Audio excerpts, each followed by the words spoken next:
Alors le département a choisi, dans le cadre de son plan Vosges Ambition 2027, de rédiger un plan départemental en direction de la jeunesse. On s'est aperçu effectivement qu'il y avait des problématiques et notamment une fuite d'entre eux vers des départements voisins.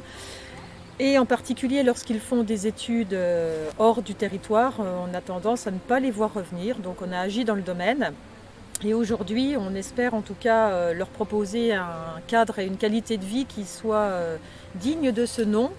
Et on a mis en œuvre par exemple au sein de la communauté de communes des Vosges côté sud-ouest, en déclinaison de la politique départementale, un contrat territorial action éducative et artistique qui permettra justement de leur proposer des actions en adéquation avec leurs besoins, parce qu'on sait aujourd'hui que les jeunes sont très connectés via les écrans, etc. et que peut-être c'est aussi à nous d'ajuster en tout cas ce qu'on pourrait leur proposer en fonction de leurs attentes. Et moi, je voudrais compléter avec l'exemple de la collaboration du conseil départemental avec nos collèges. On a 3 collèges sur le canton, Dompierre, La Marche et Montureux. On est ici à Montureux avec une section plein air, activité de plein air soutenue par le conseil départemental et la communauté de communes, qui mobilise à peu près moitié des élèves du collège de Montureux, qui a même tendance à attirer maintenant des élèves d'autres territoires, et où on montre bien que le collège a un rôle majeur, non seulement dans l'éducation de nos enfants, mais aussi dans l'éducation de la citoyenneté. On voit que les gamins apprennent plein d'autres choses. Et puis le rôle du collège est également majeur dans un territoire comme le nôtre.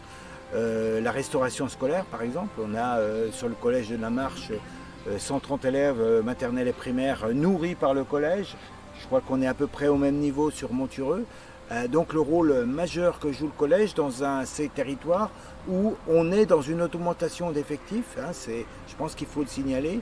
On a aujourd'hui au maternel, en primaire et au collège plus d'élèves qu'on en a eu ces dernières années. On est en augmentation et je pense que c'est largement à souligner. La déclinaison peut-être dans le domaine de l'alimentation, c'est aussi la rédaction d'un contrat local de santé, puisqu'on sait qu'il y a un certain nombre de jeunes aujourd'hui qui n'ont pas capacité à avoir un repas équilibré par jour. Donc on a essayé dans ce cadre-là de mettre en place des actions de lutte contre l'obésité. Et puis bien évidemment, il y a une articulation particulière qui est à faire avec nos écoles, alors au titre du collège, mais aussi au titre des écoles primaires, puisque comme le soulignait Alain, on a un nombre d'effectifs qui est croissant et on a de plus en plus de gamins qui fréquentent aussi les cantines.